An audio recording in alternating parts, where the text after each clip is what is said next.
Well, we have seen the headlines about the homeless and addiction crisis at Mass and Cass in Boston, and today we are getting a closer look at the namesake of Melnea Cass Boulevard. Known as the First Lady of Roxbury, Melnea Cass was a beloved advocate for African Americans in the city. In fact, she dedicated her life to addressing some of the problems that we now see in that area. Paula Ebbins spoke with Cheryl Brown Green of the Boston Women's Heritage Trail about Cass's legacy. And I know you're a teacher in the Boston Public Schools, you're a board member. And so if someone asks you, how do you respond if they ask, who was Melnea Cass? Well, if my first thoughts of Melnia come from a quote that she had, and she says, if we cannot do great things, we can do small things in great ways. She was, as you mentioned, an activist, a community leader, a community organizer. And she worked so hard to be an advocate for the disadvantaged people in the Boston, in Roxbury, Dorchester area. I know she was known as the First Lady of Roxbury, and she really was an activist to make sure that domestic workers in Boston understood their benefits and their rights. She fought for education, for employment opportunities. But I do think it's interesting when we hear about the terrible situation at what people are referring to as Mass and Cass, that one of her biggest projects was working on the problem of homelessness from the 30s to the 1950s as urban renewal cast a lot of people out of their homes. Yes, and one of the things, well, when she first came back to Boston, shortly after she got married, she was unable to get.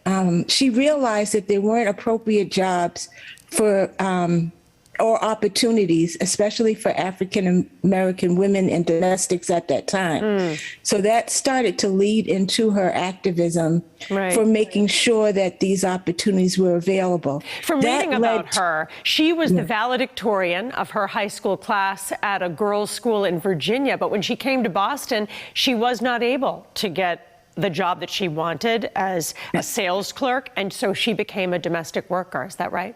Yes, she did, but she didn't want to stand for that. She realized that there should be more opportunities, and so she became an advocate for that as well. She went out and she organized, and she learned how to contact political legislators and political people in order to be able to make conditions better. She was not afraid to have marches, or she was not afraid to demonstrate in order to get her point across. And she was very, very, as she was so charismatic and so determined and persistent, she was able to organize people together so that they could fight for better conditions here in Boston. Right. She registered people to vote once women got the vote in 1920. Yes, and actually that was the start of her activism. Her mother-in-law actually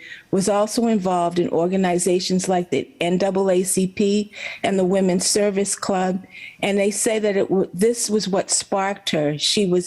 A lot of the women were even afraid to register to vote because they were afraid that there would be something that would affect their families, that their husbands would get fired or they might lose their job. Wow. But she was able to convince them that together that they could make a big change. And that was the start of her organizing. I thought it was also interesting when you think about a lot of the issues that she dealt with that people are grappling with today. She was the founder of an organization called Kindergarten Mothers to promote preschool for small children.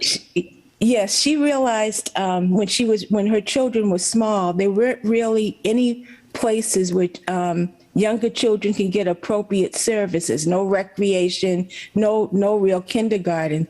So she organized that as well to provide opportunities for mothers who needed that additional help. Sure. And she was able to get them to volunteer until they were able to get people could take the job on permanently. And she had relationships with political leaders throughout the 20th century. In 1950, Mayor Hines appointed her the only woman to the Board of Action for Boston Community Development, ABCD. And that is really where she helped a lot of people with homelessness after urban renewal.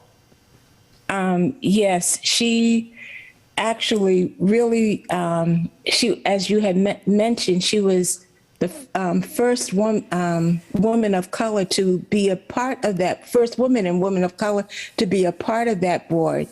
And it was very important to the people in the Roxbury area to have an advocate like that. And she was also very masterful. They say that she would be around a lot of Ivy Leaguers, but she could absolutely hold her own because she had the, as I mentioned before, the persistence and the know-how, and she was able to just get people to hear her point of view. She wouldn't back down, and she would keep going until she was able to get the results that she wanted to see. She certainly seemed to forge great relationships. I thought it was interesting when Governor Volpe declared it Melnea Cass Day in the Commonwealth for her 70th birthday. 2,000 people showed up. So this is somebody who really had forged lots of relationships during her life of activism. Yes, she actually was such a beacon, and I often think of our trail did an interview with her daughter several years ago, and she said that her mother's office was her dining room table, and there were a lot of people who would come and meet her there. And I think about just all the power there was behind this woman, small of stature, but great in everything that she did. And I can imagine having people come into a room, into her house, going to her table, going up 3 flights of stairs to see her. It was amazing what she could do from that table, and it's amazing what she would do in the community. Yeah, she was certainly a dynamic person. What would you like people to remember as someone whose family was very close with her and her family, as Boston really does confront a lot of these problems in this century, and they hear the name Melnea Cass? What do you want them to think? I would like people to remember that she was a woman who cared about the people in it, and she was willing to do whatever she could to try to help someone. And she never wanted a lot of accolades. She, although she was much in the forefront, she wasn't that type of woman. She just wanted to do the work, and she wanted to be remembered for having helped someone and being able to do it to the best of her ability. Yeah.